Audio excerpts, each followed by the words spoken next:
Good morning. और मैं Shashank Sami आपके सामने फिर हाजिर हो चुका हूँ एक नई वीडियो के साथ। और जैसे कि आपको पता है कि किरोशन नर्सिंग एकेडमी दिन रात मेहनत कर रही है आप लोगों के लिए। उत्तराखंड स्टाफ नर्स का जो एग्ज़ाम होने वाला है उसके लिए हम दिन रात मेहनत कर रहे हैं और कंटेंट और मटेरियल आप लोगों के लिए इकट्ठा कर रहे हैं, ढूंढ रहे हैं। और जैसे कि आप देख सकते हैं मेरे नए वीडियो में आप कि ऑस्टियोपोरोसिस हमारा आज का नया टॉपिक है।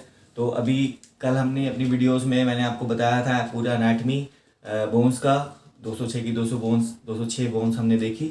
और अब हम डिसऑर्डर्स पे जा रहे हैं, तो हम डिसऑर्डर्स देखेंगे जो इस एग्ज़ाम से रिलेटेड इम्पॉर्टेंट चीज़ें हैं गाइस, वही हम कवर अप करने वाले हैं।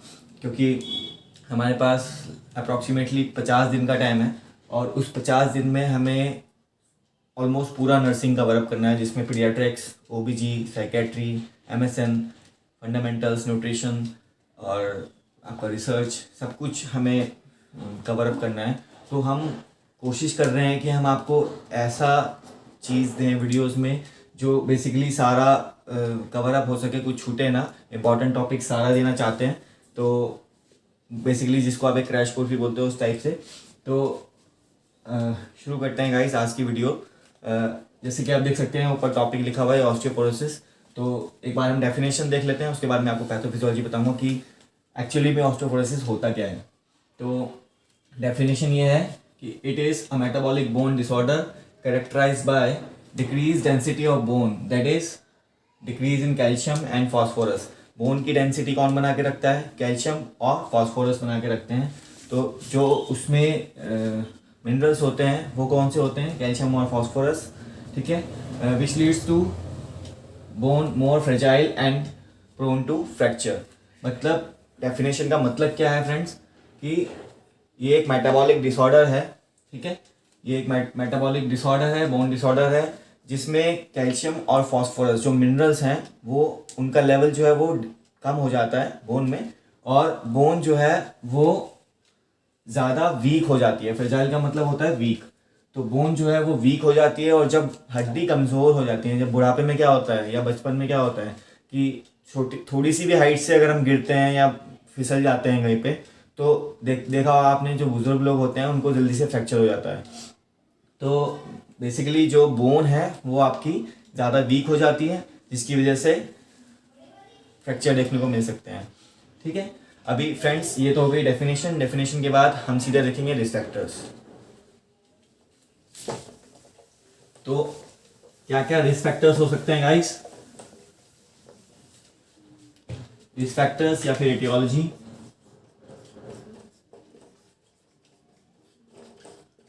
सबसे पहला post menopausal women. Post menopausal women यानी कि मेनोपॉज के बाद जो कैल्शियम के लेवल्स है वो डिक्रीज होने लगते हैं। आपने ऐड भी देखा होगा कि 35 ईयर्स के बाद या 40 ईयर्स के बाद जो पेन की कंप्लेंट रहती है महिलाओं में, वो ज़्यादा रहती है। क्यों? क्योंकि कैल्शियम के लेवल जो हैं वो कम हो जाते हैं, जिसकी वजह से बोन की डेंसिटी कम हो जाती है, और pain leading to pain and it can lead to fracture. तो पोस्ट मेनोपॉजल वुमेन में आपको देखने को मिल सकता है ऑस्टियोपोरोसिस। उसके बाद ओल्ड एज पीपल में आपको देखने को मिल सकता है।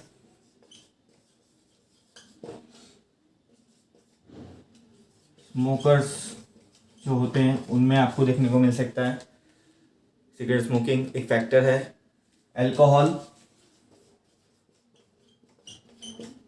सेडेंटरी लाइफस्टाइल,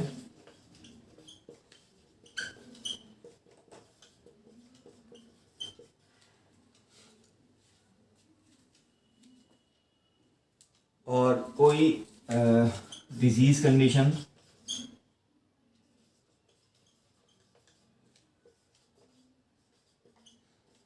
पैथोलॉजिकली भी आपको ऑस्टियोपोरोसिस देखने को मिल सकता है। फॉर एग्जांपल हाइपोथायरॉयडिज्म में, ठीक है।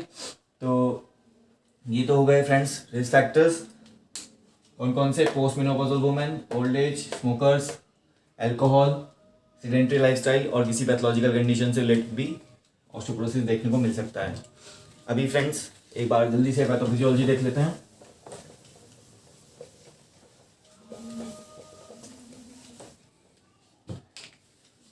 पैथोफिजियोलॉजी में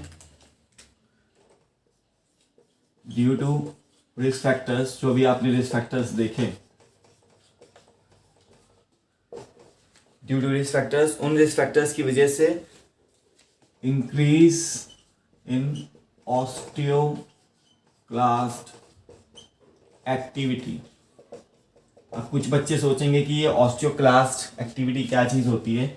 देखिए, ये ऑस्टियोक्लास्ट जो वर्ड है, इसको अगर मैं दो भाग कर दूं तो ऑस्टियो और क्लास्ट, मतलब कि जो सेल्स होते हैं बोन के ऑस्टियोसाइट्स, उनका ब्रेकडाउन। क्लास्ट का मतलब होता है ब्रेकडाउन, और ऑस्टियोब्लास्ट एक वर्ड होता है जिसका मतलब होता है फॉर्मेशन ऑफ ऑस्टियोसाइट्स।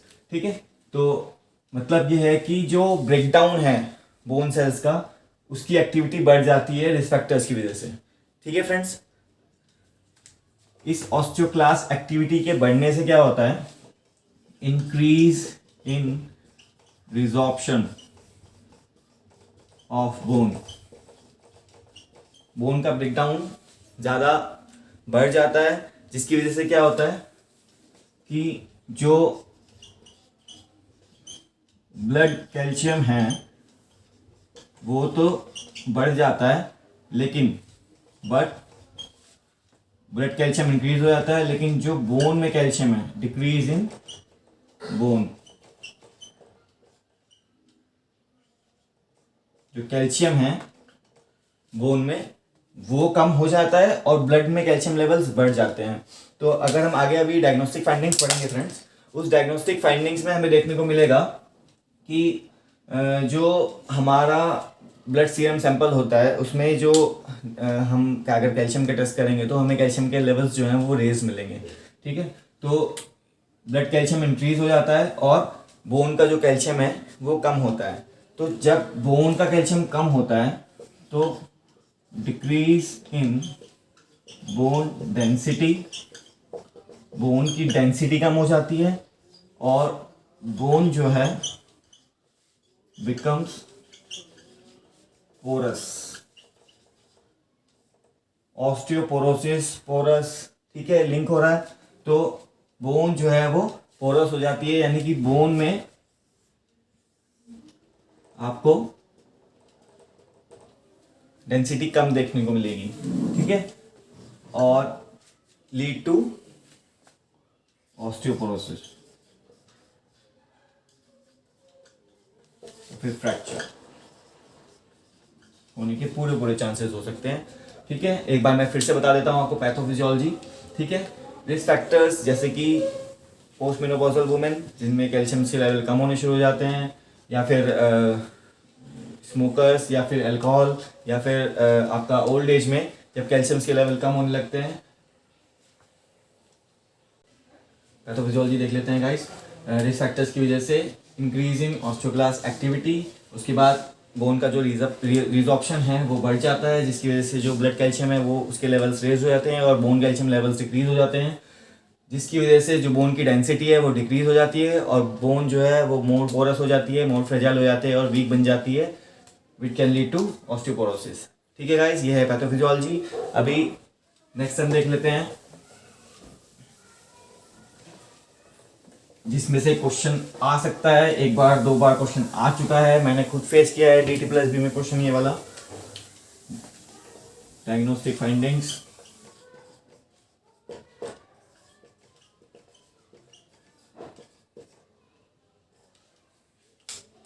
तो पहला है डेक्सा स्कैन। ये हो सकता है कुछ बच्चे पहली बार सुन रहे हो, लेकिन मैं इसकी फुल फॉर्म आपको बता देता हूँ। Dual energy X ray एब्जॉर्प्शियोमेट्री।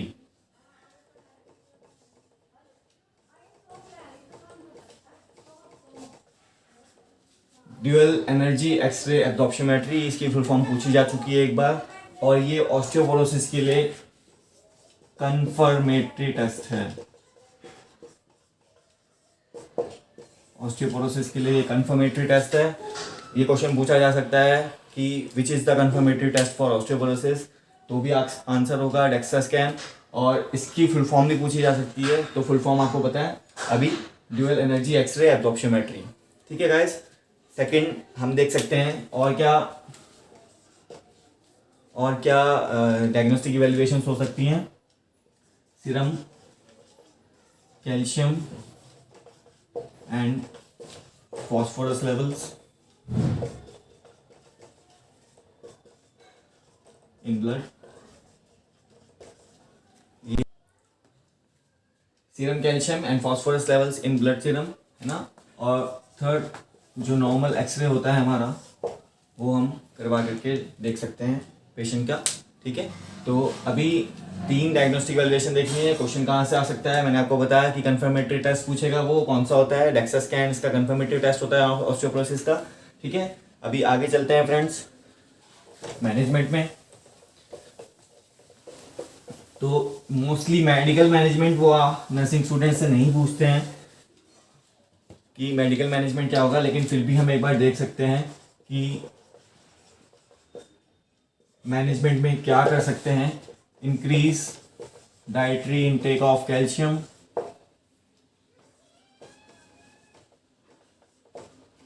कैल्शियम का डाइटरी इनटेक बढ़ा सकते हैं। ठीक है, फर्स्ट। दूसरा, हम जो है सनलाइट का एक्सपोजर दे सकते हैं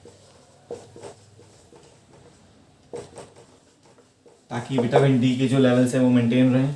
ठीक है, और मेडिकल मैनेजमेंट बेसिकली देख लेते हैं कि जो ड्रग ऑफ चॉइस है वो क्या है। तो ड्रग ऑफ चॉइस है जो वो है एलेंड्रोनेट। ठीक है, और इसके रिगार्डिंग मैं आपको एक मेन बात बता सकता हूँ कि इसको फुल ग्लास ऑफ वाटर के साथ लेना है।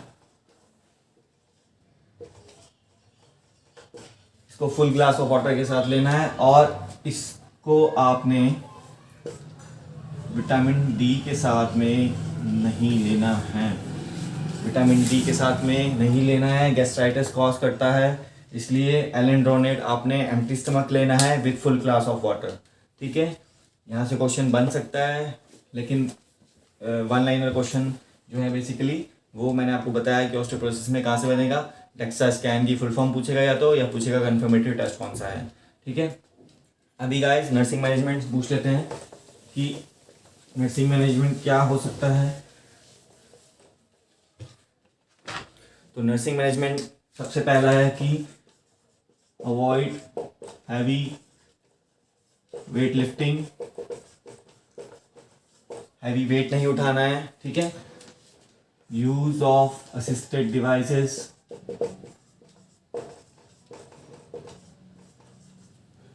क्यों असिस्टेड डिवाइसेस यूज करने हैं, to prevent the risk of fall. ठीक है, exposure to sunlight,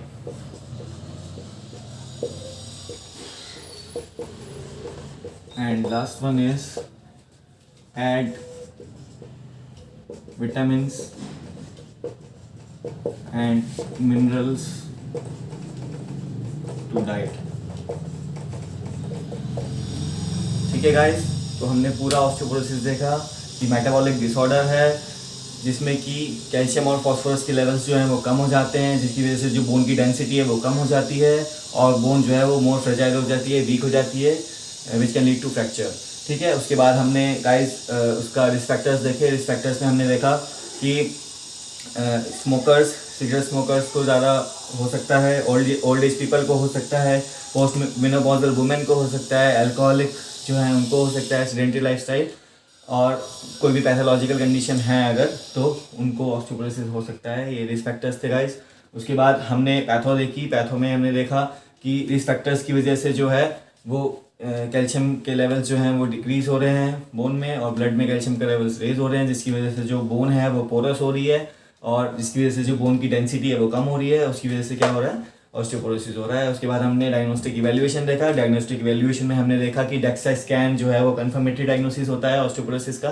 DEXA scan की फुल फॉर्म मैंने आपको बताई, ड्यूअल एनर्जी एक्सरे एब्जॉर्प्शोमेट्री, और वो उसका कंफर्मेटरी डायग्नोसिस होता है। यहाँ से क्वेश्चन बन सकता है इसमें से।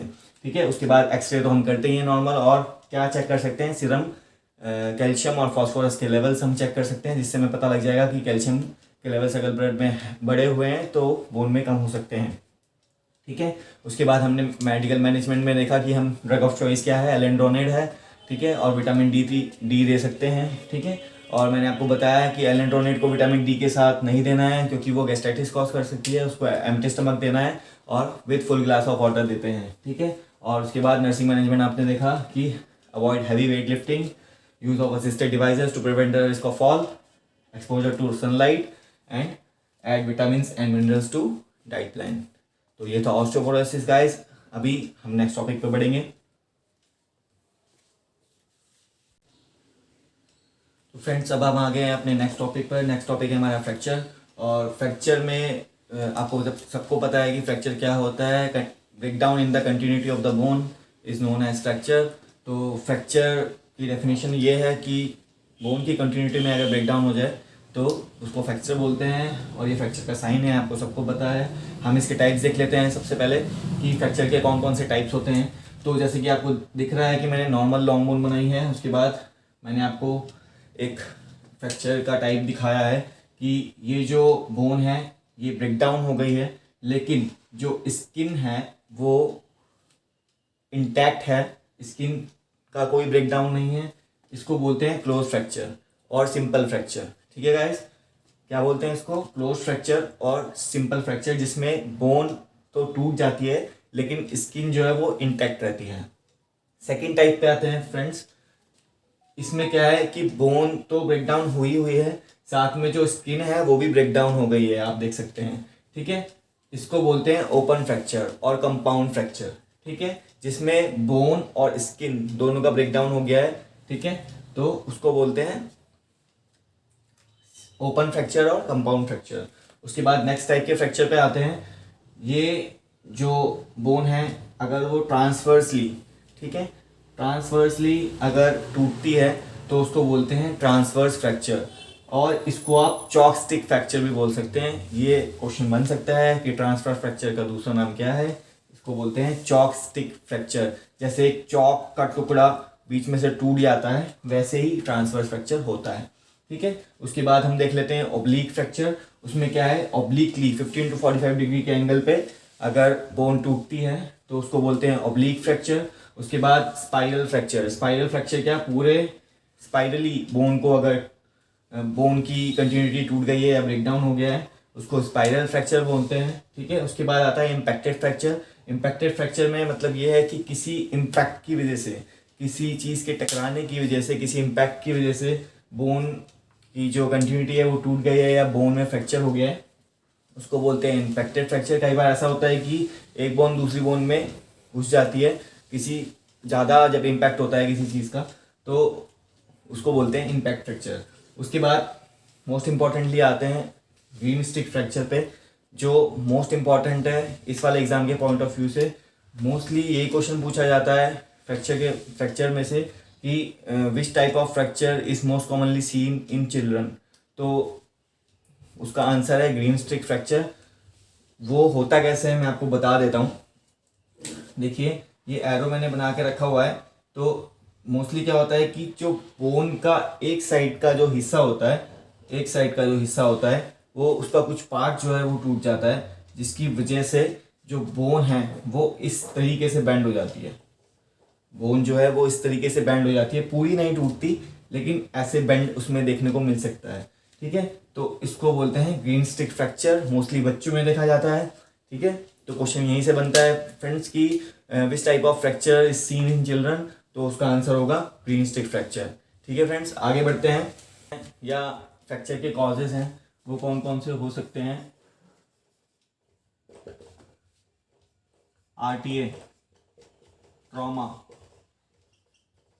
फॉल फ्रॉम हाइट, ठीक है, road traffic accident, trauma, fall from height या असॉल्ट, लड़ाई झगड़ा हो गया उसमें फ्रैक्चर हो गया, कोई चीज़ मार दी किसी ने किसी को, उसमें फ्रैक्चर होने के चांसेस होते हैं। तो ये सारे कॉजेज़ हैं। और एक एडिशनल मैं ऐड कर रहा हूँ, पैथोलॉजिकल फ्रैक्चर। किसी बीमारी की वजह से, जैसे कि हमने इससे पहले ऑस्टियोपोरोसिस पढ़ा था, तो ऑस्टियोपोरोसिस में क्या है, बोन की डेंसिटी कम हो गई, अब बंदा जितनी बार भी गिरेगा उतनी बार उसको फ्रैक्चर हो जाएगा, ठीक है। तो वो पैथोलॉजिकल फ्रैक्चर में गिना जाएगा फ्रेंड्स, कि किसी बीमारी, पर्टिकुलर बीमारी की वजह से उसे बार बार फ्रैक्चर हो रहे हैं तो वो पैथोलॉजिकल फ्रैक्चर में आएगा, ठीक है। तो ये इसके कॉजेज हो गए। आगे बढ़ते हैं। तो नेक्स्ट हम देखते हैं कि फ्रैक्चर के जो साइन एंड सिम्टम्स हैं उसमें क्या क्या हो सकते हैं।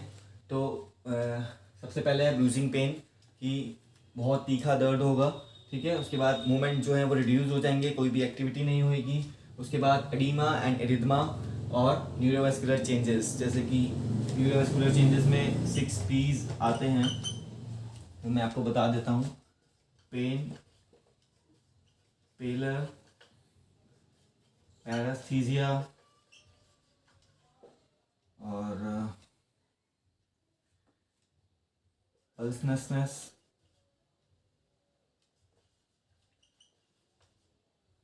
और पाइकिलोथर्मिया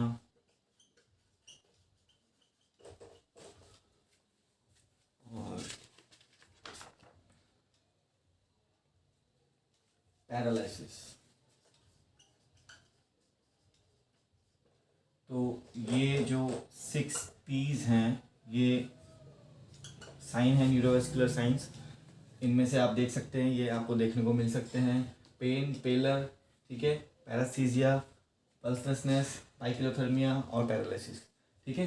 तो ये साइन और ये सिम्टम्स देखने को मिल सकते हैं। अब नेक्स्ट बढ़ते हैं हम डायग्नोस्टिक इवैल्यूएशन पे। तो मैं आपको क्लियरली बता दूं कि जब फ्रैक्चर होता है तो सभी को पता है कि हम क्या करवाते हैं। एक्सरे जो है वो कंफर्मेटरी होता है, CT MRI करवा के देख सकते हैं, लेकिन एक्सरे में ही पता चल जाता है कि फ्रैक्चर कहाँ पे है और कितना है। तो डायग्नोस्टिक इवैल्यूएशन में आप अगर पूछा जाता है तो एक्सरे को मार्क करेंगे, वो कंफर्मेटरी होता है। उसके बाद हम आ जाते हैं सीधे मैनेजमेंट पे।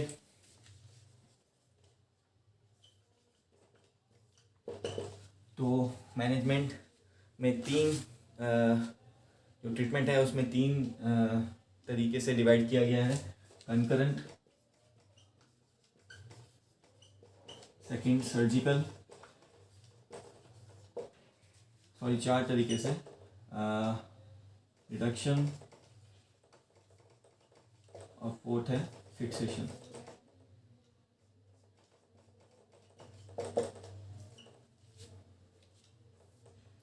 तो देख लेते हैं हम कंकरेंट में सबसे पहले क्या है। Rice therapy. राइस का मतलब क्या है?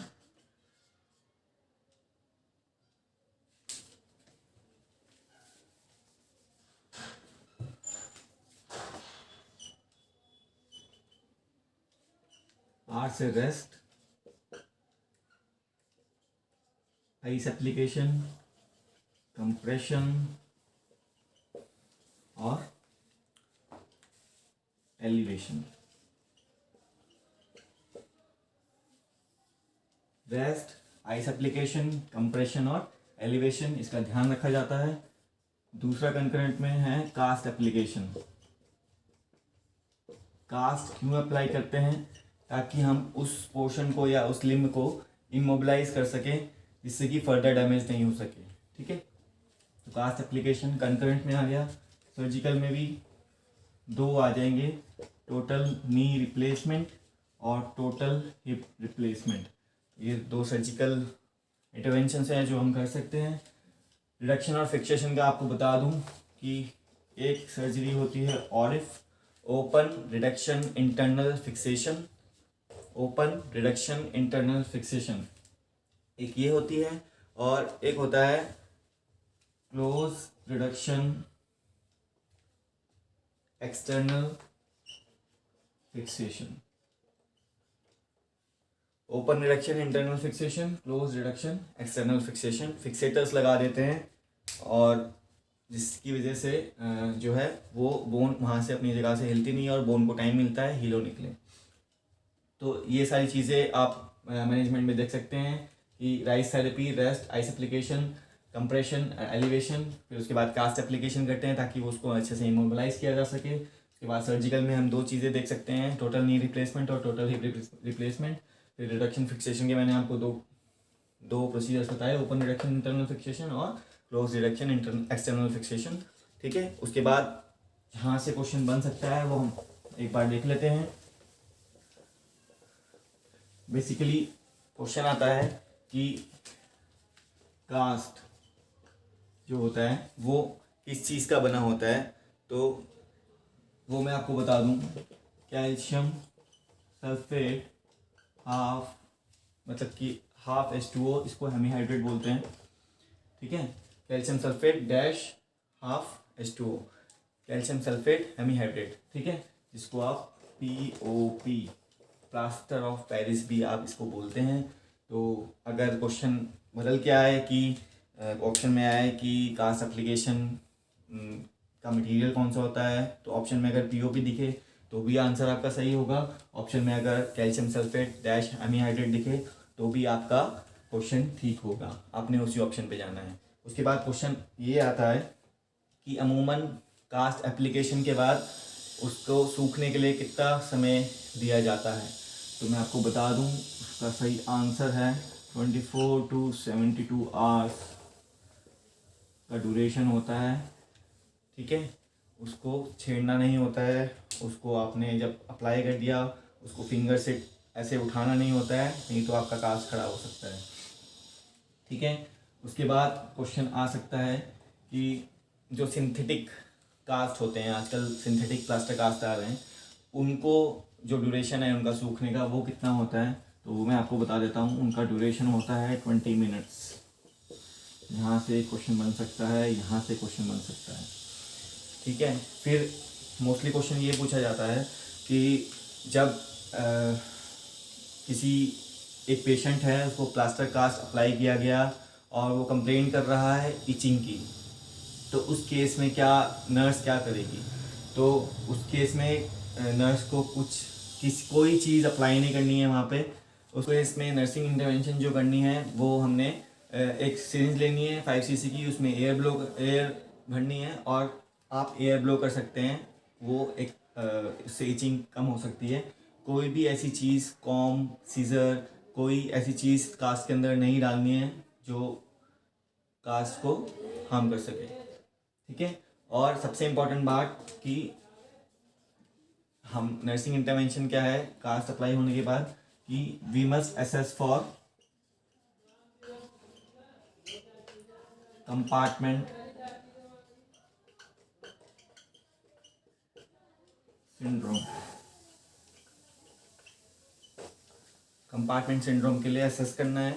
ठीक है, तो गाइस ये था फ्रैक्चर।